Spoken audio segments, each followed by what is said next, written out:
So Bob Arum slams Eddie Hearn for promoting a YouTube boxing match.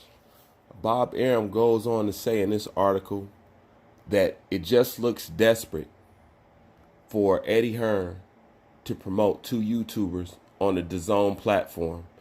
He says this is desperation because he doesn't have any stars in the States, and it looks bad for his business and his company as a whole.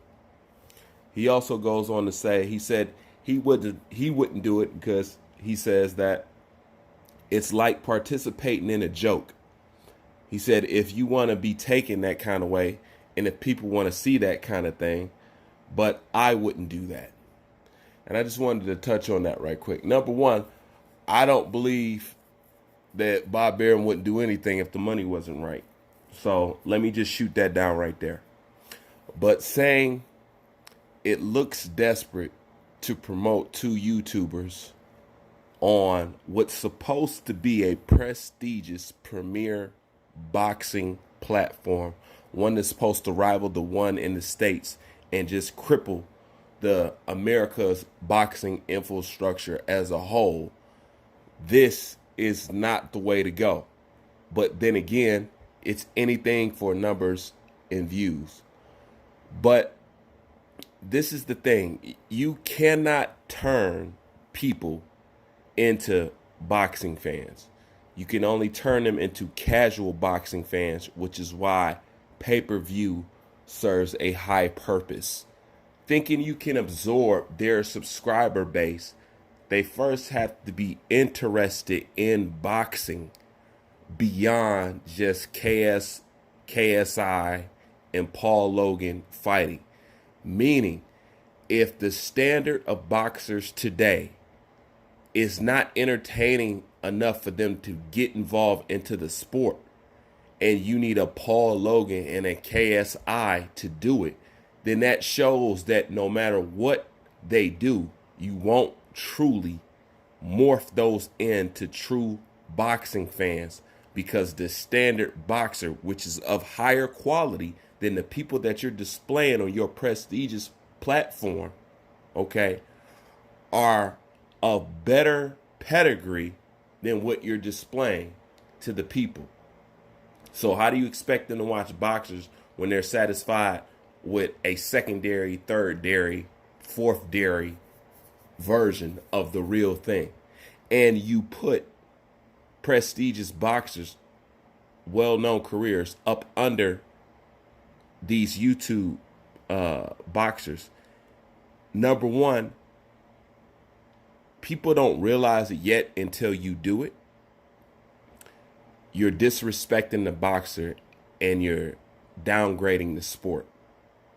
The fact that you shouldn't be ruled by money like that. Best believe that there's standards, just like there's standards in the UFC. There's certain stuff that they're not going to let people do. You think what is as a big a star as Conor McGregor was to the UFC, did the UFC let Conor McGregor punk them, control what they were doing?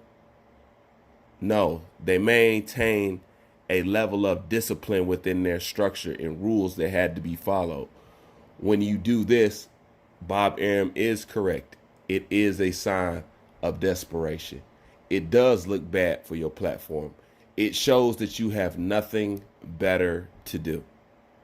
And like I said, you can't morph these into true boxing fans, because the standard boxing and the standard boxer of today is obviously not enough to naturally catch their attention. So they need a sideshow attraction. And boxing is sold from a spectacle standpoint. That's why the heavyweight division is so special, because it is the one division that demands casual spectatorship, and it grabs people casually. Everybody pays attention to the heavyweight fight, even when they don't know them. If the two names is big enough, just like you seen with Anthony Joshua and Deontay Wilder, when the two name is big enough, the casual person walking down the street will know about it. And if they think you know about boxing, they'll ask you, what do you think about it? That's why the heavyweight division is so special. That's why it's the crown jewel, and that's why you're having the problems you're having with unifying the belts and Anthony Joshua and the whole nine. But for boxing to truly be back at its high pinnacle, we need to have a strong heavyweight division. And then from that, people can trickle down into the little divisions once they start to fall in love with the sport. But you can't do that as long as you're taking people who's been boxing since they've been like 12 and putting them on the undercard of a punk ass Logan Paul and a KSI.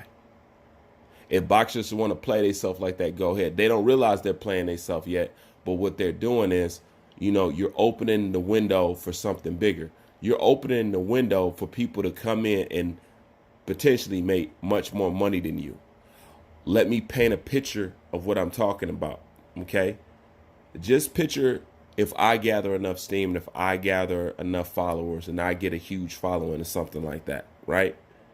And just like I said before, if I was to beef with anybody, you know what I'm saying, or anybody else in the YouTube boxing community where we don't even have to be content, as far as content wise, we don't even have to be boxers or talking about boxing. We could be making skateboards for a living.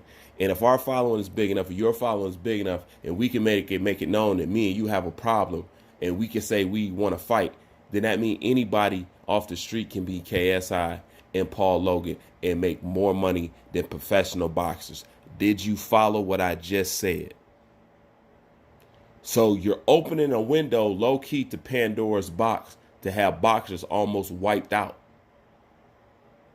Because if we can get paid and make money like Mayweather Pacquiao off YouTubers and ordinary people, the only thing we need to do is to get two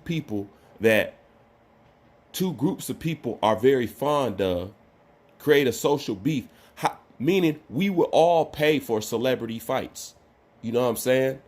Like people would have paid for Chris Brown to fight whoever it is that he was supposed to fight at the time. Like we would all pay for celebrity fights. We would love to see 50 Cent versus Ja Rule in a boxing match. We would pay to see that. Once that shit started happening, then you opening the gate for those people to start to get paid like boxers. And check this, and even better.